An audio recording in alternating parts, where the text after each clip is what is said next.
How's it going? I'm Andrew from Andrew McMahon in the Wilderness, and I'm here hanging out at the Sutter home Vibe and Vine Green Room.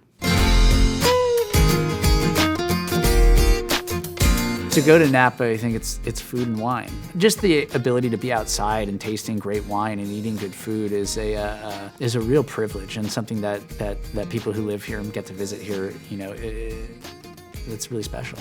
If I could have a glass of wine with any musician, who would be like the sophisticated wine drinking musician? Probably Sir Paul. I mean, yeah, it'd have to be Paul McCartney. It would probably look like me with my jaw on the table, or like me drinking as fast as I could to get up the courage to ask him questions about records that I love. It would look embarrassing. It would be a totally embarrassing event for sure.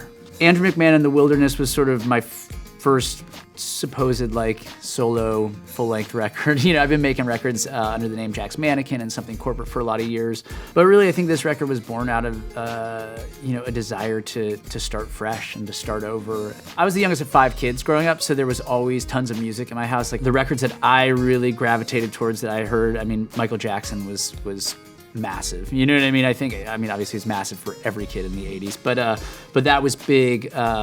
A lot of the singer-songwriter stuff, Paul Simon, Billy Joel, Elton John, those were big records for me. Madonna, I mean, you know, Fleetwood Mac, anything that came through the house, like I just devoured, I loved. I got sick in 2005, and it was sort of at this pivotal moment where I was kind of going from one band into another project. I actually got well a lot faster than people who had the same disease I had. I had a leukemia. I was blessed to have a match. Being a cancer survivor, it informs you know, the way I approach my philanthropy. The Dear Jack Foundation has become a huge thing for me, in trying to advocate for adolescents and young adults with cancer is a huge part of my day-to-day. As you get handed off into the world after your treatment, a lot of times people go, "You lived, you should be great," you know, and what I found, and most people I know, is that there's depression, there's confidence issues, post-traumatic stress, all these things that go along with survivorship that don't get accounted for because you're kind of out of the woods, so to speak. So that's something that we're really trying to use the dollars we raise to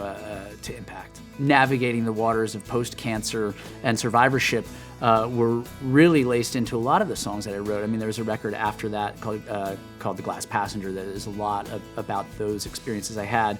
But you hear it on this record too. In a couple of songs, there's a line in Cecilia and the Satellite that talks about being knocked down and getting back up again. The thing for me is I love making music. It satisfies a part of myself that, you know, obviously I found it young, but up to that point, things didn't make as much sense to me until I started writing songs. You know, the overall mission for me is just find ways for people to hear my songs and find ways to get into studios and into scenarios that help cultivate that initial feeling that I get when I write a song that I'm proud of. Because it's like those things they're like kind of the highs for me. Like first, you know, getting a song done and then getting it into people's hands and having them like it. You know, like this is the mission.